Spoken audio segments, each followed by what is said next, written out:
दर्शकों ब्रेक तो बाद तुहाडा सब दा भरपूर स्वागत है। सो दूसरे सैगमेंट दे विच आपां गलबात करन जा रहे हैं कि किस तरह चीन ने भारत के खिलाफ सख्त कार्रवाई करके $1 ट्रिलियन के BRI अते CPEC प्रोजैक्ट नूं सेव कर लिया है और भारत इस मार नूं लंबा समा याद रखेगा।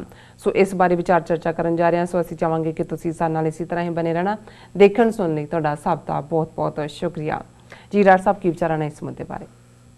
देखो, जो कुछ पिछले आलमोस्ट 10 हफ्ते तो भारत और चीन के विचाले लद्दाख बॉर्डर ते होया हुण तां बहुत सारी डस्ट सैटल हो गई है और नतीजे सामने ने और हर कोई इनू जिहड़े हारे होए ने उहनूं जित च बदलना चाहुंदे ने और वो उवें ही है जिवें जिहड़ा छोटा निआणा टॉडलर जदों तुरना सिखदा है तो कई बार थले डिग पैंदा है, फिर वो रोंदा है तो उन्होंने आके चुक के कहता नहीं नहीं नहीं नहीं ये कि तू की कीता, तू कीड़ियां दा आटा डोल दिता है। सो हुण ना उन्होंने पता हुंदा है कि भी मैं किहड़ा आटा डोलिया, लेकिन ये उन्होंने हौसला देण लई भी हुंदा, उन्होंने हौसला इस गल दा हुंदा भी चलो आके मैनूं किसी ने चुक्या तो है। सो कुल मिला के हुण भारत नूं हौसला देण वाले उन्हां दे अपने ही ये कहंदे ने कि नहीं नहीं तुसीं तां कीड़ियां दा डुੱਲਿਆ आटा जिहड़ा वो वापस चुक लिया। हालांकि इस बारे हुण कोई दो रावां नहीं ने कि उन्हां दा जलूस दुनिया भर दे विच निकलिया और खास तौर ते जिहड़ी चीन दी टाइमिंग सी। हालां इन्हां ने तां ये कहा जी चीन ने साडे ट्रस्ट दा फायदा उठाया और उन्हां दा एक जिहड़ा फिरकू, हालांकि वो बड़ा अपने आप नूं सैकुलर लबादे च रखदा है, शेखर गुप्ता कट दा कटल ਉਹਦਾ एक प्रोग्राम ਹੁੰਦਾ ਤੇ ਉਹ ਇਸ ਸਾਰਿਆਂ ਨੂੰ ਸ਼ੋਅ ਕਰ ਰਿਹਾ ਸੀ ਜੀ ਹੁਣ ਅਸੀਂ ਚਾਈਨਾ ਦੇ ਨਾਲ ਇੱਥੋਂ ਵੀ ਵਾਪਸ ਹੋ ਗਏ, ਉੱਥੋਂ ਵੀ ਨਿਕਲ ਜਾਣਗੇ, ਇਹ ਰਹਿ ਗਿਆ ਬਸ। ਔਰ ਫਿਰ ਉਹਨੂੰ ਕੋਟ ਕਰ ਰਿਹਾ ਕਿ ਜਦੋਂ ਰੀਗਨ ਔਰ ਗੋਰਬਾਚੋਵ ਨੇ ਆਪਸ ਦੇ ਵਿੱਚ ਫਾਈਨਲ ਸਮਝੌਤਾ ਕੀਤਾ ਔਰ ਜ਼ਾਹਰ ਹੈ ਜਦੋਂ ਪ੍ਰੈਜ਼ੀਡੈਂਟ ਰੀਗਨ ਸੋਵੀਅਤ ਯੂਨੀਅਨ ਨੂੰ ਐਡਰੈਸ ਕਰਦਾ ਸੀ ਤਾਂ ਈਵਲ ਐम्पायर ਕਹਿੰਦਾ ਸੀ, ਈਵਲ ਐम्पायर। ਔਰ ਜ਼ਾਹਰ ਹੈ हालां रीगन आपको बहुत ब्रिलियंट नहीं सी, एक्टर सी, हॉलीवुड चो आया होया, बहुत बारी मीटिंगां दे विच सौ जांदा सी, उन्होंने पता भी नहीं सी लगदा। लेकिन इहदे च कोई शक नहीं है कि उन्होंने ये क्रेडिट जांदा है कि उहदे पीरीयड दे विच भावें नीतियां तो जो अमरीका दीयां चल रहीआं सी, सोवियत यूनीयन दे नाल जिहड़ा अफगानिस्तान च क्रेडिट तो जांदा उन्हां नूं जिन्हां ने सोवियत यूनीयन नूं डिफीट कीता है। अफगानिस्तान की धरती ते पाकिस्तान का भी उहदे च बहुत वड्डा रोल है और उस सारे तो बाद इकनोमिकली सोवियत यूनीयन सर्वाइव नहीं कर सकिया तो गोरबाचोव फिर जिहदे मत्थे ते वो काला सी चमक रहा उन्हें बिल्कुल फिर फाइनली इन्ना को क्रेडिट उन्होंने भी जाता है कि खून खराबा पहला तो बहुत किया सोवियत यूनीयन ने, वो स्टालिन होए, क्रुश्चेव होए, उन्होंने सारियां दा, पर घट्टो घट्ट उन्हें पीसफुली जिहड़े ने 15 का भोग पा दिता है। सो हुण ये भोग मोदी पाएगा, ये पीसफुल तो नहीं पाण देगा भारत का, इवें ही होएगा। ये अल्टीमेटली जिहड़ा ये उन्हां दा जिहड़ा वो गोरबाचोव बनेगा। पर जिहड़ी कोट हुंदी है कि जी जदों समझौता होया रीगन दा और उन्हें गोरबाचोव दा और प्रैस कॉन्फ्रेंस च उन्हें एक रशियन जबान दा जुमला बोल के कहा कि भी असी जिहदा मतलब यह है कि भी ट्रस्ट कि असी फेथ करांगे बट विद वेरीफिकेशन, ਜਾਂ इस किस्म का कोई लफज है दा मतलब यह है कि भी असी अख भी रखांगे लेकिन असी हुण करांगे। सो इंडिया नूं कह रहे सी ठीक है हुण तुसी बस ये देखो ये हुण एक बिल्कुल फाल्स नैरेटिव है। और एक ये है कि जी देखो चाइना ने उस ट्रस्ट का फायदा उठाया क्योंकि अदरवाइज भारतीय फौज वो पेंगोंग सो लेक दे उत्ते जां गलवान वैली च उन्हां दी पेट्रोलिंग हुंदी सी। पर इस बार क्योंकि कोविड-19 का दौर चल रहा सी और भारत ने ट्रस्ट किया नहीं किया तो चीन ने आके उन्होंने जिहड़ा उहदे ते कब्जा कर लिया। पर हकीकत ये है, इहदे च कोई शक नहीं है कि जिहड़ी भी फेस टू फेस जां लैंड दे उत्ते विक्टरी जां ईवन जिहड़ा सरप्राइज एलीमेंट है किसी भी लड़ाई दे विच, जनरल जोग्राफिया अपने थां ते है, जनरल वैपन अपने थां ते ने, बहादुर किन्ने लोग ने अपनी थां ते ने, लेकिन वो गुरिला लड़ाई का भी सब तो पावरफुल वैपन सरप्राइज हुंदा है। और जदों ईवन रियल आर्मीज जिवें जापान ने सरप्राइज दिता सी ब्रिटिशर्स जो सोच ही नहीं सी सकते कि भाई आके कोई पिछों दे भी जिहड़ा ਉਹ ਸਿੰਗਾਪੁਰ ਨੂੰ ਆਕੂਪਾਈ ਕਰ ਸਕਦਾ ਔਰ 50,000 ਉਹਨਾਂ ਦੇ ਸ਼ੋਲਜਰਸ ਦਾ ਉਹਨਾਂ ਨੇ ਸਰੈਂਡਰ ਲੈ ਲਿਆ ਸੀ ਉਹਨਾਂ ਦੁਰਗਮ ਇਲਾਕਿਆਂ 'ਚੋਂ ਜਿਹਦੇ 'ਚ ਕਦੇ ਕੋਈ ਸੋਚ ਨਹੀਂ ਸਕਦਾ ਵੀ ਕੋਈ ਉੱਥੋਂ ਵੀ ਕ੍ਰਾਸ ਕਰਕੇ ਆ ਸਕਦਾ। ਸੋ ਇਹ ਸਰਪ੍ਰਾਈਜ਼ ਐਲੀਮੈਂਟ ਹੁੰਦਾ ਹੈ। ਸੋ ਜ਼ਾਹਰ ਹੈ ਕਿ ਚਾਈਨਾ ਨੇ ਉਹ ਸਰਪ੍ਰਾਈਜ਼ ਐਲੀਮੈਂਟ ਇਹਨਾਂ ਨੂੰ ਦਿੱਤਾ ਜਿਹਦਾ ਨਤੀਜਾ ਹੈ ਕਿ ਭਾਈ ਇਹ ਆਪਣੀ ਜ਼ਮੀਨ ਵੀ ਗਵਾਈ ਔਰ ਜੁੱਤੀਆਂ ਵੀ ਖਾਧੀਆਂ ਔਰ ਅਮਰੀਕਾ ਨੂੰ ਵੀ ਇਹਦੇ 'ਚ ਬਹੁਤ ਸਾਰੇ ਹੋਰ ਵੀ ਫੈਕਟਰ ਨੇ ਜਿਵੇਂ ਅਸੀਂ ਡਿਸਕਸ ਕਰਦੇ ਹਾਂ ਕਿ ਜੀ ਚੀਨ ਨੇ ਦੱਸ ਦਿੱਤਾ ਹੈ ਅਮਰੀਕਾ ਨੂੰ ਵੀ ਕਿ ਜਿਨ੍ਹਾਂ ਦੇ ਮੋਢੇ ਨੂੰ ਤੇ ਉੱਤੇ ਤੁਸੀਂ ਬੰਦੂਕ ਰੱਖ ਰਹੇ ਹੋ ਇਹ ਤਾਂ ਮੋਢਾ ਇਹ ਵੀ ਜਿਹੜਾ ਹੈ ਉਹਨੇ ਬੰਦੂਕ ਦਾ ਭਾਰ ਵੀ ਨਹੀਂ ਚੁੱਕਣਾ ਹੈ, ਉਹਨੇ ਵਿੱਚ ਥੱਲੇ ਡਿੱਗਿਆ ਹੋਣਾ ਹੈ, ਜ਼ਮੀਨ ਦੇ ਵਿੱਚ ਧੱਸ ਜਾਣਾ ਇਹਨਾਂ ਨੇ। ਸੋ ਉਹਨਾਂ ਦੀ ਔਕਾਤ ਵੀ ਦਿਖਾ ਦਿੱਤੀ, ਭਾਰਤ ਦੇ ਲੋਕਾਂ ਨੂੰ ਵੀ ਦੱਸ ਦਿੱਤਾ ਕਿ ਜਿਹੜੇ ਤੁਸੀਂ ਸੁਪਰ ਪਾਵਰ ਰੀਜਨਲ ਪਾਵਰ ਤੇ ਫਲਾਣੇ ਬਣੇ ਹੋ ਤੁਸੀਂ ਸਭ ਪੇਪਰ ਟਾਈਗਰ ਹੋ, ਤੁਹਾਡੇ ਪੱਲੇ ਕੁਛ ਨਹੀਂ ਹੈ। ਹੁਣ ਇਸ ਸਾਰੇ ਦੇ ਨਾਲ ਨਾਲ ਵਪਾਰਕ ਹਲਕਿਆਂ ਨੂੰ ਵੀ ਇਹ ਸਮਝ ਆ ਗਈ ਜਦੋਂ ਲੋਕਾਂ ਨੇ ਦੇਖਿਆ ਜੀ ਉਹਨਾਂ ਦੀ ਇਕਨੋਮੀ ਕੀ ਹੈ ਇਹਨਾਂ ਦੀ ਕੀ ਹੈ ਤੇ ਐਂਡ ਅਪ ਹੋਏ ਔਰ ਖੌਫ ਜਿਹੜਾ ਇਹ ਬੰਦਾ 56 ਇੰਚ ਦੀ ਛਾਤੀ ਵਾਲਾ ਉਹਨੇ ਕਿਸੇ ਨੇ ਲਿਖਿਆ ਸਾਡੇ ਵਿਊਅਰ ਨੇ ਕਿ ਜੀ ਚੀਨ ਵਾਲੇ ਨੇ ਤਾਂ ਦਿਖਾਤਾ 56 ਇੰਚ ਦੀ ਛਾਤੀ ਕੀ ਹੁੰਦੀ ਹੈ, ਉਹਨਾਂ ਕਿਹਾ ਜੀ ਗਧੇ ਦੀ ਛਾਤੀ 56 ਇੰਚ ਦੀ ਹੁੰਦੀ ਹੈ, ਉਹਨਾਂ ਸਾਬਤ ਕਰਤਾ ਵੀ ਕਿਸ ਕਿਸਮ ਦਾ ਗਧਾ ਹੈ। ਸੋ 4-5 ਵਾਰੀ ਐਡਰੈਸ ਕਰਨ ਲੱਗੇ ਉਹਦੇ ਮੂੰਹ ਚੋਂ ਚੀਨ ਲਫ਼ਜ਼ ਹੀ ਨਹੀਂ ਆਉਂਦਾ, ਉੱਥੇ ਹੀ ਜਿਹੜਾ ਉਹਦੀ ਜਾਨ ਨਿਕਲ ਜਾਂਦੀ ਹੈ। ਲੇਕਿਨ ਇਸ ਸਾਰੇ ਦੇ ਥੱਲੇ ਸਾਡੇ ਸਾਰੇ ਪਰਸਪੈਕਟਿਵ ਨੇ ਜਰਨਲੀ ਇਹ ਵੀ ਇਸ ਸਾਰੇ 'ਚ ਡਿਸਕਸ ਹੋਇਆ ਕਿ ਕਿਵੇਂ ਚਾਈਨਾ ਨੇ ਜਿਹੜਾ $1 ਟ੍ਰਿਲੀਅਨ ਦਾ ਉਹਨਾਂ ਦਾ ਬਿਲਡਿੰਗ ਐਂਡ ਰੋਡ ਇਨੀਸ਼ੀਏਟਿਵ ਹੈ ਜਿਹਦੇ 'ਚ ਚਾਈਨਾ ਪਾਕਿਸਤਾਨ ਇਕਨੋਮਿਕਲ ਕੋਰੀਡੋਰ ਜਿਹਦੇ 'ਚ $80 ਬਿਲੀਅਨ ਦੇ ਕਰੀਬ ਇਨਫਰਾਸਟ੍ਰਕਚਰ ਜਿਹੜਾ रेलवेज और दूसरे और ग्वादर तक पहुँच है ऑलरेडी बहुत कुछ उन्होंने ਉਹਦੇ ਤੇ ਸਪੈਂਡ ਕੀਤਾ ਹੈ ਔਰ ਜਿਹੜਾ ਬਿਲਡਿੰਗ ਐਂਡ ਰੋਡ ਇਨੀਸ਼ੀਏਟਿਵ ਹੈ ਇਹ ਤਾਂ ਇਨਸਾਨੀ ਇਤਿਹਾਸ ਦਾ ਇੱਕ ਸਭ ਤੋਂ ਵੱਡਾ ਮੁਆਜ਼ਜ਼ਾ ਹੋਣ ਜਾ ਰਿਹਾ। 138 ਤੋਂ ਜ਼ਿਆਦਾ ਦੇਸ਼ ਜਿਹੜੇ ਇਹਦੇ ਨਾਲ ਐਗਰੀ ਕੀਤੇ ਹੋਏ ਨੇ ਔਰ ਕਿਵੇਂ ਉਹਨਾਂ ਨੇ ਏਸ਼ੀਆ ਯੂਰਪ ਅਫਰੀਕਾ ਇਸ ਸਾਰੇ ਨੂੰ ਇੱਕ ਦੂਜੇ ਨਾਲ ਲਿੰਕ ਕਰ ਦੇਣਾ। ਪਰ ਮੈਂ ਇਸ ਪਰਸਪੈਕਟਿਵ ਨੂੰ ਥੋੜੇ ਵੇਰਵੇ ਦੇ ਨਾਲ ਟੱਚ ਕਰਨਾ ਚਾਹੁੰਦਾ। ਹਾਲਾਂ ਜਦੋਂ ਅੱਜ ਅਸੀਂ ਗੱਲ ਕਰ ਰਹੇ ਹਾਂ ਹੋਰ ਵੀ ਕਾਫੀ ਜੂਸੀ ਟੌਪਿਕ ਨੇ ਜਿਵੇਂ ਕੁਲਭੂਸ਼ਣ ਯਾਦਵ ਜਿਹੜਾ ਇਹਨਾਂ ਦਾ ਸਪਾਈ ਮਾਸਟਰ ਨੇਵੀ ਦਾ ਔਰ ਪਾਕਿਸਤਾਨ ਦੀ ਵੱਡੀ ਸਕਸੈਸ ਜਿਸ ਤੋਂ ਬਾਅਦ ਬਲੋਚਿਸਤਾਨ ਪੀਸਫੁਲ ਹੋਇਆ। ਹਾਲਾਂਕਿ ਇੰਡੀਅਨ ਏਜੰਸੀਆਂ ਨੇ ਜਿਹੜੀ ਹੈ ਪਾਕਿਸਤਾਨ ਸਟਾਕ ਐਕਸਚੇਂਜ ਤੇ ਵੀ ਅਟੈਕ ਕਰਵਾਇਆ, ਉਸ ਤੋਂ ਪਹਿਲਾਂ ਚਾਈਨੀਜ਼ ਕੌਂਸੂਲੇਟ ਤੇ। ਪਰ ਜਿਸ ਲੈਵਲ ਦਾ ਨੈਟਵਰਕ ਕੁਲਭੂਸ਼ਣ ਯਾਦਵ ਨੇ ਬਣਾ ਦਿੱਤਾ ਸੀ ਉਹਨੇ ਤਾਂ ਜਿਹੜਾ ਬਿਲਕੁਲ ਇਹ ਸਮਝਦੇ ਸੀ ਵੀ ਅਸੀਂ ਜੋ ਕੁਝ ਮਸ਼ਰਕੀ ਬੰਗਾਲ 'ਚ ਕੀਤਾ ਸੀ ਉਹ ਅਸੀਂ ਕਰ ਦੇਣਾ। ਸੋ ਉਹ ਤਾਂ ਗਿਆ ਔਰ ਜ਼ਾਹਰ ਹੈ ਕਿ ਉਹਨੂੰ ਮੌਤ ਦੀ ਸਜ਼ਾ ਦਿੱਤੀ ਹੋਈ ਹੈ ਪਾਕਿਸਤਾਨੀ ਕੋਰਟਸ ਨੇ। ਇਹ ਇੰਟਰਨੈਸ਼ਨਲ ਕੋਰਟ ਆਫ ਜਸਟਿਸ ਦੇ ਵਿੱਚ ਆਏ, ਉਹ ਹੇਗ 'ਚ ਉੱਥੋਂ ਫੈਸਲਾ ਲਿਆ ਕਿ ਜੀ ਰਿਵਿਊ ਕਰੋ। ਹੁਣ ਇਹ ਹੈ ਜੀ ਕੁਲਭੂਸ਼ਣ ਯਾਦਵ ਕਹਿੰਦਾ ਨਹੀਂ ਮੈਂ ਰਿਵਿਊ ਪੈਟੀਸ਼ਨ ਨਹੀਂ ਕਰਨੀ, ਇੰਡੀਅਨ ਗਵਰਨਮੈਂਟ ਕਹਿ ਰਹੀ ਹੈ ਜੀ ਅਸੀਂ ਅੱਜ ਉਹਨਾਂ ਨੇ ਕਿਹਾ ਅਸੀਂ ਹਰ ਹਾਲਤ 'ਚ ਉਹਨੂੰ ਕੁਲਭੂਸ਼ਣ ਯਾਦਵ ਨੂੰ ਛੁਡਾ ਕੇ ਡਰਾਮੇਬਾਜ਼ੀਆਂ। ਸੋ ਜ਼ਾਹਰ ਹੈ ਕਿ ਜੀ ਉਹਨੂੰ ਕੌਂਸੂਲਰ ਐਕਸੈਸ ਨਹੀਂ ਮਿਲੀ, ਫਲਾਣਾ ਨਹੀਂ ਹੋਇਆ, ਟਮਕਾ ਨਹੀਂ ਹੋਇਆ। ਸੋ ਕੁੱਲ ਮਿਲਾ ਕੇ ਇਹ ਵੀ ਉਹਨਾਂ ਦੇ ਲਈ ਔਰ ਮੈਂ ਸਮਝਦਾ ਵੀ ਆਉਣ ਵਾਲੇ ਦਿਨਾਂ 'ਚ ਸੋ ਕੁਲਭੂਸ਼ਣ ਯਾਦਵ ਦੀਆਂ ਕਰਤੂਤਾਂ ਸਬੂਤ ਜਿੱਥੇ ਇੰਡੀਆ ਨੂੰ ਸਿੱਖਾਂ ਨੇ ਦਹਿਸ਼ਤਗਰਦ ਸਟੇਟ ਐਲਾਨਿਆ ਔਰ ਆਲਰੇਡੀ ਜਿਵੇਂ ਅਸੀਂ ਮੁਨੀਰ ਅਕਰਮ ਜਿਹੜੇ ਪਾਕਿਸਤਾਨ ਦੇ UN 'ਚ ਐਂਬੈਸਡਰ ਨੇ ਉਹਨਾਂ ਦੇ ਹਵਾਲੇ ਨਾਲ ਕਿਹਾ ਸੀ ਕਿ UN ਉਹਨੂੰ ਜਿਹੜੇ ਕਾਊਂਟਰ ਟੈਰਰਿਜ਼ਮ ਮੇਸ਼ਰ ਲੈਣੇ ਨੇ ਉਹਦੇ 'ਚ RSS ਔਰ ਇੰਡੀਅਨ ਸਟੇਟ ਜਿਹੜੀ ਕਿ ਫਾਸ਼ਿਸਟ ਔਰ ਨਾਜ਼ੀ ਲਾਈਕ ਪਾਥ ਦੇ ਉੱਤੇ ਹੈ ਉਹਨੂੰ ਵੀ ਇਨਕਲੂਡ ਕੀਤਾ ਜਾਏ। ਸੋ ਮੈਂ ਸਮਝਦਾ ਵੀ ਕੁਲਭੂਸ਼ਣ ਯਾਦਵ ਦੇ ਪਾਰਟ ਨੂੰ ਜਿਹੜਾ ਉਹ ਹੋਰ ਹਾਈਲਾਈਟ ਕਰਨਾ ਚਾਹੀਦਾ ਔਰ ਕਿਉਂਕਿ ਚਾਈਨਾ ਨੇ ਇਸ ਸਾਰੇ ਦੇ ਵਿੱਚ ਜ਼ਾਹਰਾ ਤੌਰ ਦੇ ਉੱਤੇ ਪੂਰਾ ਐਸਰਟ ਕੀਤਾ ਆਪਣੇ ਆਪ ਨੂੰ। ਅਮਰੀਕਾ ਦੇ ਹਵਾਲੇ ਨਾਲ ਵੀ ਹੈ China took incredibly aggressive action in recent clash with India, Mike Pompeo ਔਰ ਉਹਨਾਂ ਨੇ ਇਸ ਦੇ ਉੱਤੇ ਕਿਹਾ ਕਿ ਜੀ ਇਹ ਬਹੁਤ ਜਿਹੜਾ ਇਨਕ੍ਰੈਡੀਬਲੀ ਐਗਰੈਸਿਵ ਐਕਸ਼ਨ, ਆਫ ਕੋਰਸ ਇਨਕ੍ਰੈਡੀਬਲੀ ਸਹੀ ਤੁਹਾਡਾ, ਲੇਕਿਨ ਐਗਰੈਸਿਵ ਐਕਸ਼ਨ ਹੈ। ਉਹਨਾਂ ਨੇ ਇਹ ਜਿਹੜਾ ਇੱਕੋ ਐਕਸ਼ਨ ਦੇ ਨਾਲ ਵਿੱਚੇ ਹੀ ਜਿਹੜੇ ਨੇ ਸਾਰੇ ਲਪੇਟ ਦਿੱਤੇ ਨੇ। ਤੁਹਾਡਾ ਵੀ LI ਲਪੇਟਿਆ ਗਿਆ, ਇੰਡੀਆ ਦਾ ਵੀ ਜਿਹੜਾ ਬੜਾ ਡ੍ਰੀਮ ਔਰ ਉਹ ਜੀ ਬਣ ਰਹੀ ਨੇ, ਉਹ ਰੋਡ ਬਣ ਰਹੀ ਹੈ DBO, ਉਹਦੇ ਥੱਲੇ ਉਹ 5 ਕਿਲੋਮੀਟਰ ਦੂਰ ਹੈ ਕੋਰਾਕਰਮ ਤੋਂ ਔਰ ਉਸ ਪਾਸ ਦੇ ਨੇੜੇ ਚਲੀ ਜਾਂਦੀ ਹੈ। ਇੰਡੀਆ ਉਹਨੂੰ ਜਦੋਂ ਮਰਜ਼ੀ ਇਕਨੋਮਿਕਲ ਕੋਰੀਡੋਰ ਨੂੰ ਬਲੌਕ ਕਰ ਸਕਦਾ ਹੈ ਔਰ ਅਮਰੀਕਾ ਨੂੰ ਦਿਖਾ ਰਹੇ ਸੀ ਜੀ ਅਸੀਂ ਇਨਫਰਾਸਟ੍ਰਕਚਰ ਬਣਾਤਾ, ਹਵਾਈ ਪੱਟੀ ਬਣਾਤੀ। ਉਹਨਾਂ ਨੇ ਕਿਹਾ ਚੱਕੋ ਵੀ ਆਪਣੇ ਪਹਿਲਾਂ ਤਾਂ ਬਾਡੀ ਬੈਗ ਲਾਅ ਸਾਡੇ ਬਣੇ, ਇਹਦੇ 'ਚ ਭੇਜੋ।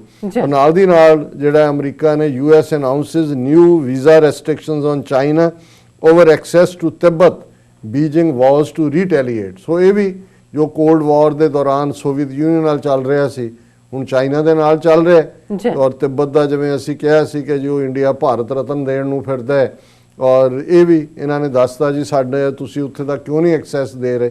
ਇਹ ਜਿਹੜਾ ਜਿਹਨੂੰ ਕਹਿੰਦੇ ਨੇ ਕਿ ਭਾਈ ਉਹ ਕੀ ਇੱਕ ਹੁੰਦਾ ਹੈ ਡੈਕੋਰੇਟਿਵ ਜਿਹਾ ਪਾਰਟ ਦੱਸਣ ਲਈ ਜੀ ਅਸੀਂ ਐਕਟ ਕਰ ਰਹੇ। ਪਰ ਮੈਂ ਜਿਸ ਆਰਟੀਕਲ ਦੇ ਉੱਤੇ ਥੋੜ੍ਹੀ ਗੱਲ ਕਰਨਾ ਚਾਹੁੰਦਾ, ਸਾਡੇ ਬੜੇ ਹੀ ਸੁਹਿਰਦ ਵਿਊਅਰ ਨੇ ਸ਼ਾਹਿਦ ਮੀਰ ਜੀ, ਇਹ ਮਿਸੀਸਾਗਾ ਓਨਟਾਰੀਓ ਕੈਨੇਡਾ 'ਚ ਬੇਸਡ ਨੇ। ਉਹਨਾਂ ਨੇ ਸਾਨੂੰ ਇੱਕ ਲਿਖਤ ਵੀ ਲਿਖੀ ਹੈ, ਉਹ ਵੀ ਅਸੀਂ ਅਖੀਰਲੇ ਸੈਗਮੈਂਟ 'ਚ ਡਿਸਕਸ ਕਰਾਂਗੇ। ਔਰ ਉਹਨਾਂ ਨੇ ਇੱਕ ਆਰਟੀਕਲ ਜਿਹੜਾ ਪਾਕਿਸਤਾਨ ਓਬਜ਼ਰਵਰ 'ਚ ਛਪਿਆ ਔਰ ਕਰਨਲ ਆਰ ਮੁਹੰਮਦ ਉਸਮਾਨ ਉਹਨਾਂ ਨੇ ਲਿਖਿਆ, ਔਰ ਜਿਹਦੇ 'ਚ ਬੜਾ ਫੋਕਸਡ ਹੈ, ਲੰਬਾ ਚੌੜਾ ਨਹੀਂ ਹੈ, ਔਰ ਜਿੰਨਾ ਕੁ ਹੈ ਸ਼ਾਇਦ ਉਹਦੇ 'ਚੋਂ ਵੀ ਮੈਂ ਥੋੜ੍ਹਾ ਕੰਡੈਂਸ ਫਾਰਮ 'ਚ ਉਹਦਾ ਜਸਟ ਦਿਆਂਗਾ।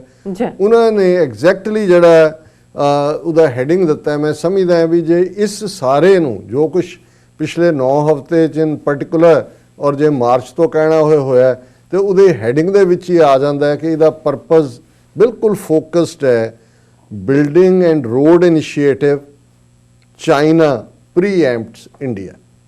ਪ੍ਰੀਐਂਪਟ ਹੁੰਦਾ ਕਿ ਕਿਸੇ ਦੇ ਕੁਝ ਕਰਨ ਤੋਂ ਪਹਿਲਾਂ, ਇਸ ਤੋਂ ਪਹਿਲਾਂ ਕਿ ਤੁਸੀਂ ਕਿਸੇ ਵੱਲ ਵਾਰ ਕਰਨਾ, ਚਪੇੜ ਮਾਰ ਕੇ ਤੁਹਾਡਾ ਮੂੰਹ ਘੁਮਾ ਦਿਓ, ਉਲਟਾ ਹੋ ਜਾਏ, ਪਰਲੇ ਪਾਸੇ ਜਾ ਲੱਗੋ, ਉਹਨੂੰ ਲੱਗੇ ਵੀ ਇਹ ਕੀ ਹੋ ਗਿਆ, ਜਿਹਨੂੰ ਕਹਿੰਦੇ ਨੇ ਕਿ ਭਾਈ ਉਹਨੂੰ ਉਲਟਾ ਭੁਆਤਾ। ਸੋ ਇਹ ਜਿਹੜਾ ਪ੍ਰੀਐਂਪਟ ਇਸ ਮਾਮਲੇ 'ਚ ਇਹ ਹੈ ਕਿ ਐਸੀ ਚਪੇੜ ਮਾਰੀ ਕਿ 180 ਡਿਗਰੀ ਦੇ ਉੱਤੇ ਘੁੰਮ ਗਏ ਤੇ ਉਹਨਾਂ ਨੂੰ ਹੁਣ ਪਤਾ ਨਹੀਂ ਲੱਗਦਾ ਕਿ ਵੀ ਹਨੇਰਾ ਕਿੱਥੇ ਹੈ ਤੇ ਚਾਨਣ ਕਿੱਥੇ ਹੈ। ਔਰ ਉਹਦੇ 'ਚ ਉਹਨਾਂ ਨੇ ਬੜੀ ਵੇਰਵੇ ਦੇ ਨਾਲ ਇਹ ਕਿਹਾ ਕਿ ਵੀ ਇਹ ਜਿਹੜਾ BRI building and road initiative gigantic project China ਦਾ $1 ਟ੍ਰਿਲੀਅਨ ਦਾ ਇਹ ਉਹਨਾਂ ਦਾ ਬਜਟ ਹੈ। ਇਸ ਦੇ ਉੱਤੇ ਇਹ 3 ਕੰਟੀਨੈਂਟਸ ਦੇ ਵਿੱਚ ਜ਼ਾਹਰ ਹੈ ਕਿ ਏਸ਼ੀਆ, ਯੂਰਪ, ਅਫਰੀਕਾ ਔਰ 68 ਕੰਟਰੀਜ਼ ਜਿਹੜੀਆਂ ਨੇ ਉਹਨਾਂ ਨੂੰ ਲਿੰਕ ਕਰਦਾ। ਹਾਲਾਂਕਿ ਇਹਦੇ 'ਚ ਸ਼ਾਮਲ ਹੋਣ ਵਾਲੀਆਂ ਜਿਹੜੀਆਂ ਕੰਟਰੀਜ਼ ਨੇ 138 ਨੇ ਜਿਨ੍ਹਾਂ ਨੇ ਬੇਸਿਕ ਡਾਕੂਮੈਂਟ ਤੇ ਸਾਈਨ ਕੀਤਾ। ਫਿਰ ਉਹਨਾਂ ਨੇ ਕਿਹਾ ਕਿ ਵੀ ਇਹ ਜਿਹੜੀ ਹੈ 68 ਕੰਟਰੀਜ਼ ਜਿਹਨੂੰ ਇਹ ਦੁਨੀਆ ਦੀ 65% ਪਾਪੂਲੇਸ਼ਨ ਹੈ, ਜਿਨ੍ਹਾਂ ਦੀ ਬਹੁਤ ਚੰਗੀ GDP ਹੈ ਔਰ ਜਿਨ੍ਹਾਂ ਦੇ ਕੋਲ ਵਾਸਟ ਰਿਸੋਰਸਿਸ ਨੇ, ਰਿਜ਼ਰਵਾਇਰ ਹੈ ਰਿਸੋਰਸਿਸ ਦਾ। ਇਹ ਹੁਣ ਤੱਕ ਦਾ ਦੁਨੀਆ ਦਾ ਸਭ ਤੋਂ ਵੱਡਾ ਇਨਫਰਾਸਟ੍ਰਕਚਰ ਇਨਵੈਸਟਮੈਂਟ ਇਨੀਸ਼ੀਏਟਿਵ ਹੈ ਤਾਂ ਕਿ ਜਿਹੜਾ ਗਲੋਬਲ ਟ੍ਰੇਡ ਨੂੰ ਔਰ ਇਨਫਿਨਿਟ ਗਰੋਥ ਡਿਵੈਲਪਿੰਗ ਕੰਟਰੀਜ਼ ਦੇ ਵਿੱਚ ਔਰ ਜਿਹੜਾ ਉਹਦੇ 'ਚ ਇਨਵੈਸਟ ਕਰੇਗਾ ਉਹਨੂੰ ਵੀ ਉਨਾ ਕੁ ਮੁਫਾਦ ਹੋਏਗਾ। ਇਹ ਇਸ ਕਿਸਮ ਦਾ ਔਰ ਇਸ ਸਾਰੇ ਦੇ ਵਿੱਚ ਜਿਹੜੀ ਹੈ mutual economic wellbeing, growth development, international trade ਔਰ ਇਸ ਸਾਰੇ ਦੇ ਨਾਲ ਜਿਹੜਾ ਇਹ ਹੋਲਸੇਲ ਕੇਸ ਆ। ਉਹਨਾਂ ਨੇ 3 ਲਫ਼ਜ਼ ਬੜੇ ਖੂਬਸੂਰਤ ਇਸਤੇਮਾਲ ਕੀਤੇ, JIO economics, JIO politics and JIO strategic, ਕਿ ਇਹ ਕਿਵੇਂ ਇਹਦੀਆਂ ਗਲੋਬਲ ਡਾਇਮੈਂਸ਼ਨਸ ਨੇ ਆਰਥਿਕਤਾ ਦੇ ਨਾਲ, ਇਕਨੋਮਿਕਸ ਦੇ ਨਾਲ, ਸਿਆਸਤ ਦੇ ਨਾਲ। ਜ਼ਾਹਰ ਹੈ ਕਿ ਇਸ ਸਾਰੇ $1 ਟ੍ਰਿਲੀਅਨ ਦੇ ਇਸ ਪ੍ਰੋਜੈਕਟ ਤੋਂ ਬਾਅਦ China will be the king of this globe.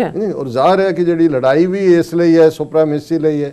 World ਵਾਰਸ ਵੀ ਪਹਿਲਾਂ ਇਹੀ ਸੀ ਕਿ ਕਿਹਦੀ ਰਿਟ ਹੈ, ਯੂਰਪ ਦੇ ਮੁਲਕਾਂ ਨੇ ਇੱਕ ਦੂਜੇ ਦੇ ਉੱਤੇ ਜਿਹੜਾ ਉਸ ਨੂੰ ਸ਼ੁਰੂਆਤ ਕੀਤੇ। ਫਿਰ ਉਹਨਾਂ ਨੇ ਕਿਹਾ ਕਿ ਵੀ ਇਹ ਜਿਹੜੀ ਜਦੋਂ ਇਹ ਕੰਪਲੀਟ ਹੋ ਗਿਆ ਫਿਰ ਚਾਈਨਾ ਦੀ ਟ੍ਰੇਡ ਯੂਰੇਸ਼ੀਆ ਔਰ ਯੂਰਪ ਔਰ ਏਸ਼ੀਆ ਉਹਨੂੰ ਮਿਲਾ ਕੇ ਯੂਰੇਸ਼ੀਆ ਕਹਿੰਦੇ, ਅਫਰੀਕਾ ਜਿਹਦੇ ਆਲਰੇਡੀ ਬਹੁਤ ਸਾਰੇ ਮੁਲਕਾਂ ਦੇ ਸਟਰਕਚਰ 'ਚ ਔਰ ਲੋਨ ਚਾਈਨਾ ਨੇ ਬੜੇ ਲਿਬਰਲੀ ਦਿੱਤੇ ਹੋਏ ਨੇ। It would not only accord China unassailable economic dominance but also enormous political clout internationally. ਇਹ ਲੜਾਈ ਹੈ ਕਿ ਇਸ ਸਾਰੇ ਦੇ ਨਾਲ ਉਹਨਾਂ ਦੀ ਆਰਥਿਕਤਾ ਦੇ ਉੱਤੇ ਵੀ ਜਿਹੜਾ ਦੁਨੀਆ ਦੀ ਉਹਨਾਂ ਦਾ ਕੰਟਰੋਲ ਹੋਏਗਾ ਔਰ ਸਿਆਸਤ ਦੇ ਉੱਤੇ ਹੋਏਗਾ। ਫਿਰ ਇਸ ਸਾਰੇ ਦੇ ਵਿੱਚ ਜ਼ਾਹਰ ਹੈ ਕਿ ਜਿਹੜੇ ਗਲੋਬਲ ਕੰਪੀਟੀਟਰ ਨੇ ਉਹਨਾਂ ਦੇ ਵਿੱਚ ਇੱਕ ਕਨਫਲਿਕਟ ਦੀ ਲਾਈਨ ਵੀ ਹੈ, ਕਿਉਂਕਿ ਹੁਣ ਤੱਕ ਅਮਰੀਕਾ ਦੀ ਸਾਰੇ 'ਚ ਸਰਦਾਰੀ ਸੀ ਯੂਨੀਲੈਟਰਲੀ ਪਿਛਲੇ 3 ਦਹਾਕਿਆਂ ਤੋਂ। ਔਰ ਇਹ ਜਿਹੜੀ ਹੈ ਸਾਰੀ ਜ਼ਾਹਰ ਹੈ ਕਿ ਕੁਛ ਅਰਸੇ ਤੋਂ ਈਵਨ ਟਰੰਪ ਦੇ ਐਡਮਿਨਿਸਟ੍ਰੇਸ਼ਨ ਦੇ ਸ਼ੁਰੂ ਹੋਣ ਨਾਲ ਚਾਈਨਾ ਦੇ ਨਾਲ ਜਿਹੜੀ ਹੈ ਕੋਲਡ ਵਾਰ ਸ਼ੁਰੂ ਹੋ ਗਿਆ ਸੀ। ਔਰ ਇੱਕ ਪਾਸਾ ਸੀ ਅਮਰੀਕਾ ਨੇ ਜਿਹੜਾ ਇਸਤੇਮਾਲ ਕੀਤਾ ਹੈ ਪਾਕਿਸਤਾਨ ਦੇ ਉੱਤੇ ਦਬਾਅ ਬਣਾਉਣਾ, ਕਿਉਂਕਿ ਇਹਦੇ ਜਦੋਂ ਅਸੀਂ ਇਸ ਪ੍ਰੋਜੈਕਟ ਨੂੰ ਦੇਖਦੇ ਹਾਂ ਇੱਕ ਅੱਡ ਹੈ ਹਾਈਵੇ ਕੋਰਾਕਰਮ ਦੀ ਗੱਲ। ਜ਼ਾਹਰ ਹੈ ਜ਼ੁਲਫਿਕਾਰ ਅਲੀ ਭੁੱਟੋ ਦੇ ਵੇੜੇ ਉਸ ਖਿੱਤੇ ਦੀ ਟੈਰੀਟਰੀ ਜਿਹੜੀ ਹੈ ਪਾਕਿਸਤਾਨ ਨੇ ਗਿਫਟ ਕੀਤੀ ਚਾਈਨਾ ਨੂੰ ਜਾਂ ਲੀਜ਼ ਤੇ ਦਿੱਤੀ ਤਾਂ ਕਿ ਚੀਨ ਔਰ ਪਾਕਿਸਤਾਨ ਦਾ ਜਿਹੜਾ ਬਾਰਡਰ ਹੈ ਉਹ ਆਪਸ 'ਚ ਲੱਗੇ। ਔਰ ਜ਼ਾਹਰ ਹੈ ਕਿ ਅੱਜ ਉਹਦਾ ਹੀ ਬਦੌਲਤ ਹੈ ਕਿ ਇਹ ਜਿਹੜਾ ਇੱਕ ਪਾਸੇ ਜਿਹੜਾ 80 ਜਾਂ 90 ਬਿਲੀਅਨ ਡਾਲਰ ਦਾ ਪ੍ਰੋਜੈਕਟ ਗਵਾਦਰ ਤੱਕ ਪਹੁੰਚਦਾ ਹੈ, ਪਰ ਇਹ ਅੱਗੇ ਲਿੰਕ ਹੁੰਦਾ ਚਲਾ ਜਾਂਦਾ ਹੈ ਜਿਉਂ ਜਿੱਥੋਂ ਗੁਜ਼ਰੇਗਾ। ਈਰਾਨ ਜਿਹਨੂੰ ਡੀਲ ਪਿਛਲੇ ਮਹੀਨੇ ਸੀ ਕਿ deal between the line and the dragon, ਹੁਣ ਈਰਾਨ ਦਾ ਜਿਹੜਾ ਇਨਸਿਗਨੀਆ ਲਾਇਨ ਹੈ, ਜ਼ਾਹਰ ਹੈ ਚਾਈਨਾ ਦਾ ਡਰੈਗਨ ਹੈ। ਹੁਣ ਜਿਸ ਈਰਾਨ ਨੂੰ ਅਮਰੀਕਾ ਜਾਂ ਪੱਛਮੀ ਤਾਕਤਾਂ ਨੇ ਅਲੱਗ-ਥਲੱਗ ਕੀਤਾ ਉਹ ਉਸ ਪ੍ਰੋਜੈਕਟ ਦਾ ਹਿੱਸਾ ਹੈ। ਔਰ ਇਹਦੇ 'ਚ ਉਹਨਾਂ ਨੇ ਕਿਹਾ ਕਿ ਭਾਈ ਪਾਕਿਸਤਾਨ ਦੇ ਉੱਤੇ ਜਿਹੜਾ ਕਾਫੀ ਪ੍ਰੈਸ਼ਰ ਸੀ ਤਾਂ ਕਿ ਜੇ ਇਹ CPEC ਬੰਦ ਹੋ ਜਾਂਦਾ ਹੈ, ਫਲੈਗਸ਼ਿਪ ਹੈ ਤੇ BRI ਥੱਲੇ ਡਿੱਗ ਪੈਂਦਾ ਹੈ ਔਰ ਇਹਦੇ ਨਾਲ ਚੀਨ ਨੂੰ ਆਲ ਵੈਦਰ ਡੀਪ ਵਾਟਰ ਸੀ ਪੋਰਟ ਗਵਾਦਰ ਤੱਕ ਪਹੁੰਚ ਵੀ ਮਿਲਦੀ ਹੈ।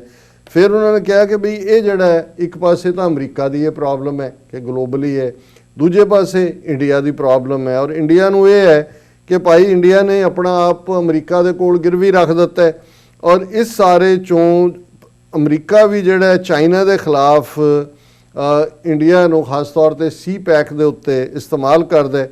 ਔਰ ਇਹ ਜਿਹੜੀ ਭਾਰਤ ਦੀ ਇਹ ਸਾਰੇ ਉੱਤੇ ਜਦੋਂ ਕਿ ਉਹਨਾਂ ਨੇ ਅਮਿਤ ਸ਼ਾਹ ਕਹਿ ਰਿਹਾ ਪਾਰਲੀਮੈਂਟ ਦੇ ਵਿੱਚ ਕਿ ਜੀ ਆਜ਼ਾਦ ਕਸ਼ਮੀਰ ਵੀ ਸਾਡਾ ਹੈ, ਅਕਸਾਈ ਚਿੰਨ੍ਹ ਵੀ ਅਸੀਂ ਲਵਾਂਗੇ, ਗਿਲਗਿਤ ਬਾਲਸਤਾਨ ਦਾ ਵੈਦਰ ਦੱਸਣ ਲੱਗ ਗਏ ਦਿੱਲੀ 'ਚ ਬੈਠ ਕੇ। ਹੁਣ ਇਹ ਸਾਰੀਆਂ ਕੀ ਇੰਡੀਕੇਸ਼ਨ ਸੀ ਕਿ ਭਾਈ ਉਹ ਸਾਰਾ ਹੀ ਰੀਜਨ ਹੈ ਗਿਲਗਿਤ ਬਲਿਸਤਾਨ ਦਾ, ਜਿੱਥੇ ਕਿ ਹੁਣ ਚਾਈਨਾ ਔਰ ਪਾਕਿਸਤਾਨ ਭਾਸ਼ਾ ਡੈਮ ਬਣਾ ਰਹੇ ਨੇ ਉਹ ਸਾਰੇ 'ਚ, ਕਿ ਉਹਨੂੰ ਕਿਵੇਂ ਕਰਨਾ। ਸੋ ਜ਼ਾਹਰ ਹੈ ਚੀਨ ਨੇ ਬਿਲਕੁਲ ਠੀਕ ਸਿਗਨਲ ਸਮਝੇ, ਚੀਨ ਨੂੰ ਕੋਈ ਭੁਲੇਖਾ ਨਹੀਂ ਸੀ ਕਿ ਇਹ ਕਿੱਧਰ ਨੂੰ ਜਾ ਰਹੇ ਨੇ ਔਰ ਇਹਨਾਂ ਦੀ ਸੋਚ ਕੀ ਹੈ ਔਰ ਇਹ ਕੀ ਕਰਨਗੇ। ਔਰ ਇਸ ਸਾਰੇ ਦੇ ਵਿੱਚ ਉਹਨਾਂ ਨੇ ਇਹ ਕਿਹਾ ਵੀ ਜੇ ਅਸੀਂ ਚਾਈਨਾ ਨੂੰ ਇਹ ਡਿਨਾਈ ਕਰ ਦਈਏ ਐਕਸੈਸ ਜਿਹੜੀ ਗਵਾਦਰ ਤੱਕ ਦੀ ਹੈ, ਫਿਰ ਜਿਹੜੀ ਉਹਨਾਂ ਦਾ ਦੂਸਰਾ ਰਸਤਾ ਰਹਿ ਜਾਂਦਾ ਸਟੇਟ ਆਫ ਮੈਲਾਕਾ, ਉਹ ਲੰਬਾ ਹੈ ਔਰ ਉੱਥੇ US ਨੂੰ ਐਡਵਾਂਟੇਜ ਹੈ।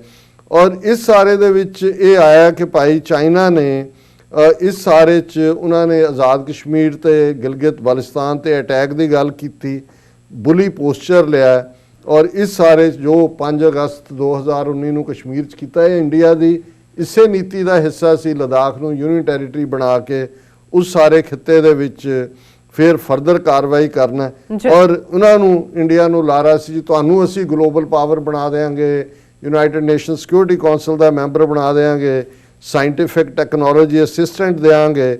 ਔਰ ਲੇਕਿਨ ਜਿਵੇਂ ਉਹਨਾਂ ਨੇ ਬੜਾ ਖੂਬਸੂਰਤ ਫਰੇਜ਼ ਕਿਹਾ, but lady luck head different plans, ਕਿ ਜਿਹੜੀ ਕਿਸਮਤ ਦੀ ਬੀਬੀ ਹੈ, ਇਹਨਾਂ ਨੂੰ ਤਾਂ ਕਹਿਣ ਲਈ ਬੀਬੀ ਨਾ ਕਹੀਏ, ਕਹੀ ਦੇਵੀ ਕਹੀਏ, ਕਿ ਭਾਈ ਲਕਸ਼ਮੀ ਨੂੰ ਤੁਸੀਂ ਲੱਭ ਰਹੇ ਸੀ ਕਿ ਲਕਸ਼ਮੀ ਤੁਹਾਨੂੰ ਆਏ, ਪਰ ਲਕਸ਼ਮੀ ਨੂੰ ਲੱਭਦੇ ਕਿਸਮਤ ਦੀ ਦੇਵੀ ਨੂੰ ਤੁਸੀਂ ਉਹਦੀ ਪੂਜਾ ਨਹੀਂ ਕੀਤੀ, ਉਹਦੀ ਥਾਲੀ ਨਹੀਂ ਘੁਮਾਈ। ਔਰ ਉਹ ਜਿਹੜੀ lady luck have different plans.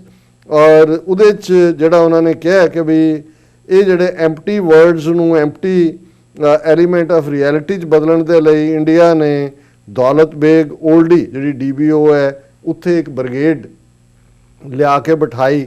ਔਰ ਇਹ ਜਿਹੜੀ ਇਹਨਾਂ ਦੀ ਡਾਰਬਕ ਸ਼ੌਕ DBO ਹੈ ਉਸ ਦੇ ਵਿੱਚ ਉਹਨਾਂ ਨੇ ਇੰਟਰਨਲ ਰੋਡਸ ਦਾ ਨੈਟਵਰਕ ਬਣਾਇਆ। ਇਹ ਸਾਰਾ ਜਿਹੜਾ DBO ਦਾ ਜਿਵੇਂ ਕੋਰਾਕਰਮ ਪਾਸ ਤੋਂ ਇਹ ਸਿਰਫ 8 ਕਿਲੋਮੀਟਰ ਦੂਰ ਰਹਿ ਜਾਂਦਾ ਹੈ ਜਿਸ ਕਿਸਮ ਦਾ ਇਹਨਾਂ ਨੇ ਬਣਾਇਆ। ਔਰ ਇਹ ਹੀ ਉਹ ਥਾਂ ਹੈ ਜਿਹੜਾ ਪਾਕਿਸਤਾਨ ਔਰ ਚਾਈਨਾ ਨੂੰ ਆਪਸ ਜੋੜਦਾ ਹੈ। ਫਿਰ ਉੱਥੋਂ ਹੀ CPEC ਰੋਲ ਡਾਊਨ ਹੁੰਦੀ ਹੈ ਔਰ ਉੱਥੇ ਹੀ ਡਾਇਮਰ ਪਾਸ਼ਾ ਡੈਮ ਜਿਹੜਾ ਹੈ ਉਸ ਦੇ ਉੱਤੇ ਉਸਾਰੀ ਦਾ ਕੰਮ ਚੱਲ ਰਿਹਾ। ਔਰ ਇਹ ਜਿਹੜਾ ਇੰਡੀਆ ਦਾ ਬੇਸਿਕ ਇੰਟੈਂਟ ਸੀ ਕਿ ਵੀ ਇਹ ਜਿਹੜੇ ਪ੍ਰੋਜੈਕਟ ਨੇ ਇਹਨਾਂ ਨੂੰ ਸਕਟਲ ਕੀਤਾ ਜਾਏ, ਇਹਨਾਂ ਨੂੰ ਡਿਸਪਿਊਟਡ ਟੈਰੀਟਰੀ ਕਿਹਾ ਜਾਏ ਕਿ ਜੀ ਇਹ ਤਾਂ ਜੰਮੂ ਕਸ਼ਮੀਰ ਸਟੇਟ ਦਾ ਹਿੱਸਾ ਸੀ, ਅਮਰੀਕਾ ਇੰਟਰਨੈਸ਼ਨਲੀ ਉਹਨੂੰ ਸਪੋਰਟ ਕਰੇ, ਕਿਉਂਕਿ ਸਾਨੂੰ ਹਮੇਸ਼ਾ ਰਿਹਾ ਵੀ ਜੋ 5 ਅਗਸਤ 2019 ਨੂੰ ਕੀਤਾ ਇਹ ਅਮਰੀਕਾ ਦੀ ਮਰਜ਼ੀ ਤੋਂ ਬਿਨਾਂ ਨਹੀਂ ਹੋ ਸਕਦਾ। ਔਰ ਟਰੰਪ ਜਿਹੜੇ ਨੇ ਉਹ ਇਮਰਾਨ ਖਾਨ ਸਾਹਿਬ ਨੂੰ ਮੀਡੀਏਸ਼ਨ ਵਿਚੋਲਗੀ 3 ਵਾਰ, ਔਰ ਇਹ ਹੈ ਡਿਸੈਪਸ਼ਨ। ਤੁਸੀਂ ਕਹੋ ਜੀ ਦੂਜੇ ਡਿਸੈਪਸ਼ਨ ਕਰਦੇ ਨੇ, ਤੁਹਾਡੇ ਤੋਂ ਵੱਡਾ ਕੌਣ ਹੈ ਡਿਸੈਪਸ਼ਨ ਵਾਲਾ। ਫਿਰ ਕਿਉਂਕਿ ਚਾਈਨਾ ਦੇ ਲਈ ਇਹ ਚੀਜ਼ਾਂ ਉਹ CPEC ਹੋਏ, ਕੋਰਾਕਰਮ ਹੋਏ ਜਾਂ ਜਿਹੜਾ building and road initiative 1 trillion, ਉਹਨਾਂ ਦਾ ਤਾਂ ਜਿਵੇਂ ਤੁਸੀਂ ਕਹੋਗੇ ਵੀ ਉਹਨਾਂ ਦਾ ਸਾਰਾ ਧਰਮਦਾਰ ਇਸ ਤੇ ਹੈ ਜਿਹੜਾ ਉਹਨਾਂ ਨੂੰ ਗਲੋਬਲ ਪਾਵਰ ਬਣਾਉਂਦਾ। ਔਰ ਉਹਦੇ 'ਚ ਜ਼ਾਹਰ ਹੈ ਵੀ ਇੰਡੀਆ ਨੇ ਜੋ ਮੂਵ ਕੀਤੇ ਉਹ ਸਟੇਟਸ ਕੋ ਤੋੜਿਆ ਔਰ ਲਦਾਖ ਨੂੰ ਮਰਜ ਕੀਤਾ ਆਪਣੇ ਯੂਨੀਅਨ ਟੈਰੀਟਰੀ ਬਣਾ ਕੇ। ਔਰ ਇਸ ਸਾਰੇ ਚੋਂ ਜਿਹੜੀ ਉਹਨਾਂ ਨੇ ਇੱਕ ਅਨਸਰਟਨਟੀ ਔਰ ਐਂਬੀਗੁਇਟੀ ਕ੍ਰੀਏਟ ਕੀਤੀ। ਇਹਦੇ ਨਾਲ ਚਾਈਨਾ ਨੂੰ ਇਹ ਗੱਲ ਬੜੀ ਕਲੀਅਰ ਹੋਈ ਕਿ ਵੀ ਇਹ ਫਿਊਚਰ ਜਿਹੜਾ ਹੈ ਇਹ ਹੋਰ ਵੀ ਧੁੰਦਲਾ ਹੋ ਸਕਦਾ ਹੈ ਜਿਸ ਕਿਸਮ ਦੇ ਇਹਨਾਂ ਦੇ ਡਿਜ਼ਾਈਨ ਨੇ। ਔਰ ਇਸ ਸਾਰੇ ਦੇ ਵਿੱਚ ਜਿਹੜਾ ਉਹਨਾਂ ਨੇ ਸਮਝਿਆ ਕਿ ਵੀ ਚਾਈਨਾ ਜਿਹੜਾ ਹੈ ਇਸ ਨੂੰ ਅਸੀਂ ਹੁਣ ਵੀਕ ਵਿਕਟ ਤੇ ਲੈ ਆਵਾਂਗੇ ਔਰ ਇਸ ਲਈ ਚਾਈਨਾ ਲਈ ਬੜਾ ਜ਼ਰੂਰੀ ਸੀ had to act and act firmly and did it startlingly ਕਿ ਉਹਨਾਂ ਨੇ ਚੌਂਕਾ ਦੇਣ ਵਾਲੇ ਤਰੀਕੇ ਦੇ ਨਾਲ ਚਾਈਨਾ ਨੇ ਜਿਹਨੂੰ ਕਹਿੰਦੇ ਨੇ ਉਹਨੇ ਲਾਈਟਨਿੰਗ ਸਪੀਡ ਹਾਂਜੀ ਕਿ ਬਿਜਲੀ ਦੀ ਜਿਹੜੀ ਹੈ ਉਹ ਸਪੀਡ ਦੇ ਨਾਲ ਉਹ ਆਏ। In a planned move it entered its 5000 troops in Galwan Valley. They briskly captured nodal points in area while physically beating Indians out, thus making Indian brigade at DPO operationally untenable। ਕਿਉਂਕਿ ਦੋ encounter ਹੋਏ ਨੇ, ਇੱਕ ਪਹਿਲਾਂ ਇੱਕ ਤਾਂ 15-16 ਜੂਨ ਦੀ ਰਾਤ ਨੂੰ ਹੋਇਆ, ਉਸ ਤੋਂ ਕੁਝ ਹਫ਼ਤੇ ਪਹਿਲਾਂ ਜਿਹਦੇ 'ਚ 70-80 ਇੰਡੀਅਨ ਸੋਲਜਰ ਜ਼ਖਮੀ ਹੋਏ ਸੀ ਔਰ ਉਹਨਾਂ ਨੇ ਮੈਸੇਜ ਦਿੱਤਾ ਸੀ ਕਿ ਵੀ ਹਟ ਜਾਓ। ਇਹਨਾਂ ਨੇ ਫਿਰ ਦਿਲਵਦੀ ਕਰਕੇ ਉਹਨਾਂ ਦੇ ਟੈਂਟ ਉਖਾੜਨ ਗਏ। ਫਿਰ ਤਾਂ ਅਸੀਂ ਦੇਖਦੇ ਹਾਂ ਕਿ 20 ਮਾਰੇ ਔਰ ਕੀ ਉਹਨਾਂ ਦਾ ਹਾਲ ਕੀਤਾ। 10 ਜਿਹੜੇ ਨੇ ਜਿਨ੍ਹਾਂ 'ਚ ਉਹਨਾਂ ਦਾ ਮੇਜਰ ਕੈਪਟਨ ਲੈਫਟੀਨੈਂਟ ਉਹਨਾਂ ਨੂੰ POW ਬਣਾਇਆ, ਭਾਵੇਂ 72 ਘੰਟੇ ਲਈ ਬਣਾਇਆ ਹੌਸਟੇਜ ਔਰ 80-90 ਉਹਨਾਂ ਦੇ ਜ਼ਖਮੀ ਹੋਏ, ਸੈਂਕੜਿਆਂ ਜਿਨ੍ਹਾਂ ਦੀਆਂ ਕੈਜੂਅਲਟੀਜ਼ ਹੋਈਆਂ। ਉਹਨਾਂ ਨੇ ਕਿਹਾ ਕਿ ਵੀ ਇਸ ਸਾਰੇ 'ਚੋਂ ਜੋ ਉਹਨਾਂ ਨੇ ਕੀਤਾ ਹੁਣ ਦਿਸ ਐਲੀਮੀਨੇਟਸ ਇੰਡੀਅਨ ਥ੍ਰੈਟ ਟੂ CPEC। ਇਹ ਹੈ gist of the right up ਕਿ ਜਿਹੜੀ CPEC ਨੂੰ ਥ੍ਰੈਟ ਸੀ ਉਹਨਾਂ ਨੇ ਚਾਈਨਾ ਨੇ ਐਲੀਮੀਨੇਟ ਕਰ ਦਿੱਤਾ ਹੈ ਔਰ ਇੰਡੀਆ ਜਿਹੜਾ ਹੈ ਉਹ low lying diplomacy to fetch some face saving ਤਰਲੇ ਕਰ ਰਹੇ ਨੇ। ਉਹ ਜੈ ਸ਼ੰਕਰ ਦੇ ਨਾਲ ਤਾਂ ਉਹਨੇ ਚੀਨ ਨੇ ਕਿਹਾ ਗੱਲ ਹੀ ਨਹੀਂ ਕਰਨੀ, ਜਿਹੜਾ ਫੋਰਨ ਮਿਨਿਸਟਰ ਵੱਡਾ ਡਿਪਲੋਮੈਟ ਬਣਾਇਆ ਹੋਇਆ। ਫਿਰ ਅਜੀਤ ਡੋਵਲ ਨਿਕਲਿਆ ਡਰਦਾ, ਉਹ ਵੀ ਚੀਨ ਨੇ ਕਿਹਾ ਕਿ ਵੀ ਖਬਰਦਾਰ ਵਾਧੂ ਆਪਣੀ ਦਿਲਵਦੀ ਮਤ ਕਰੋ, ਇਹ ਜਿਹੜਾ ਐਂਪਲੀਫਾਈ ਕਰ ਰਹੇ ਹੋ ਝੂਠਾ ਪ੍ਰਚਾਰ। ਔਰ ਦੂਜਾ ਉਹਨਾਂ ਨੇ ਜਿਹੜਾ China offered some piffling concessions and Indian gleefully took them but miss ਇਹ ਜਦੋਂ ਕਿ ਉਹਨਾਂ ਨੇ ਪਹਿਲੀ ਸਟੇਜ ਤੇ ਜਦੋਂ ਇਹਨਾਂ ਨੇ ਕੀਤਾ ਫੌਜੀਆਂ ਵਾਲਾ ਕੰਮ ਚੀਨ ਨੇ, ਉਦੋਂ ਚੀਨ ਨੇ ਥੋੜਾ ਬਹੁਤ ਕੰਸੈਸ਼ਨ ਦਿੱਤਾ। ਉਹਨੇ ਕਿਹਾ ਕੋਈ ਨਹੀਂ ਤੁਸੀਂ ਜਾਓ ਵਾਪਸ ਔਰ ਹੁਣ ਨਾ ਕਰਿਓ। ਪਰ ਇੰਡੀਆ ਨੇ ਸਮਝਿਆ ਲਓ ਜੀ ਇਹ ਤਾਂ ਹੁਣ ਆਪਣੇ ਲੋਕਾਂ ਨੂੰ ਦਿਖਾਈਏ ਵੀ ਅਸੀਂ ਕਿਵੇਂ ਬਹਾਦਰੀ ਕੀਤੀ। ਸੋ ਉਹਦਾ ਨਤੀਜਾ ਜਿਹੜਾ ਆਲਰੇਡੀ ਆ ਗਿਆ ਔਰ inevitably India saw its salvation in tame surrender with humiliation writ large at its forehead. India accepted it a fate accompli ਕਿ ਹੁਣ ਗੋਡੇ ਵੀ ਰਗੜ ਗਏ, ਨੱਕ ਨਾਲ ਵੀ ਉਹਨਾਂ ਨੇ ਲੀਕਾਂ ਕਢਾ ਦਿੱਤੀਆਂ, ਮੂੰਹ ਦੇ ਉੱਤੇ ਵੀ ਜਿਹੜਾ ਉਹ ਗੋਹਾ ਉਹਨਾਂ ਨੇ ਕਿਹਾ ਵੀ ਤੁਸੀਂ ਵੀ ਉੱਥੇ ਗੋਹਾ ਪੱਥਦੇ ਹੋ, ਆ ਲਓ ਤੁਹਾਨੂੰ ਤੁਹਾਡੇ ਮੂੰਹ ਤੇ ਵੀ ਜਿਹੜੀ ਹੈ ਮਿੱਟੀ ਮੜੀ ਹੈ, ਕਾਲਖ ਮੜੀ ਹੈ ਰਾਦਰ। ਔਰ ਇਸ ਸਾਰੇ ਚੋਂ ਨਾਲ ਦੀ ਨਾਲ ਉਹਨਾਂ ਨੇ ਨੇਪਾਲ ਦਾ ਜ਼ਿਕਰ ਕੀਤਾ ਵੀ ਚਾਈਨਾ ਨੇ ਕਿਵੇਂ ਨੇਪਾਲ ਕਾਰਡ ਪਲੇ ਕੀਤਾ ਔਰ ਇਹ ਜਿਹੜਾ ਉਹਨਾਂ ਨੇ ਕਿਹਾ ਕਿ ਵੀ ਇਸ ਸਾਰੇ 'ਚ ਇਹਨੇ ਮੈਸੇਜ ਦੇ ਦਿੱਤਾ ਕਿ ਜਿਹੜਾ ਭਾਰਤ ਦਾ ਖੇਤਰ ਦੇ ਵਿੱਚ ਵੀ ਗਲਬੇ ਦੀ ਲਾਈਨ ਸੀ ਹੈਜਮਨੀ ਉਹ ਖਤਮ ਹੋ ਗਈ ਹੈ। ਹੁਣ ਉਹ ਜਿਹੜਾ ਆਪਣੇ resource now it has been laid to rest for ever because earlier also in 1962 war with China ਦੇ ਵਰ ਰਾਊਟਡ ਇਕੁਅਲੀ ਇਗਨੋਮੀਨੀਅਸਲੀ ਕਿ ਜੋ 62 'ਚ ਹਾਲ ਹੋਇਆ ਸੀ ਉਸੇ ਲਾਈਨ ਦੇ ਉੱਤੇ ਆਲਮੋਸਟ 60 ਸਾਲ ਬਾਅਦ ਹਾਲ ਹੋਇਆ।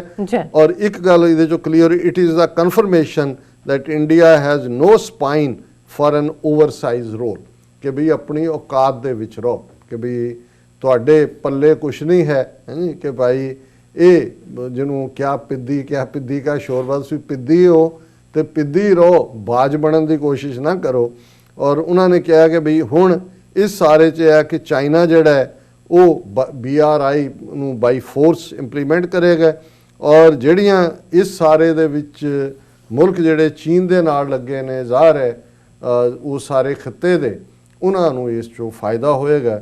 ਸੋ ਇਹ ਇੱਕ ਬੜਾ ਐਨਲਾਈਟਨਿੰਗ ਔਰ ਮੈਨੂੰ ਇਹ ਲੱਗਾ ਕਿ ਬਈ ਇਹ ਇਨ ਬਰੀਫ ਕਿਉਂਕਿ ਇਹਦੇ ਬਹੁਤੇ ਅਸੀਂ ਮਿਲਟਰੀ ਆਸਪੈਕਟ ਦੂਜੇ ਹੀ ਡਿਸਕਸ ਹੁੰਦੇ ਰਹੇ ਨੇ ਪਾਸਿੰਗ 'ਚ ਮੈਂ ਕੀਤਾ ਲੇਕਿਨ ਇੱਕ ਫੋਕਸਡ ਆਰਟੀਕਲ ਸੀ। ਸੋ ਅਸੀਂ ਸ਼ੁਕਰੀਆ ਵੀ ਅਦਾ ਕਰਦੇ ਹਾਂ ਸ਼ਾਇਦ ਮੀਰ ਜੀ ਦਾ ਕਿ ਉਹਨਾਂ ਨੇ ਸਾਨੂੰ ਆਪਣੀਆਂ ਯਾਦਾਂ 'ਚ ਵੀ ਰੱਖਿਆ ਔਰ ਸਾਨੂੰ ਇੱਕ ਖੂਬਸੂਰਤ ਲਿਖਤ ਵੀ ਉਹਨਾਂ ਨੇ ਭੇਜੀ। ਜੀ ਬਿਲਕੁਲ। ਡਾਕਟਰ ਸਾਹਿਬ ਥੱਲੇ ਨੇ ਬ੍ਰੇਕ ਵਿਊਅਰਸ ਤੋਂ ਸਾਨੂੰ ਇਸੇ ਤਰ੍ਹਾਂ ਹੀ ਬਣੇ ਰਹਿਣਾ, ਮਿਲਦੇ ਹਾਂ ਛੋਟੇ ਜਿਹੇ ਵਕਫੇ ਤੋਂ ਬਾਅਦ।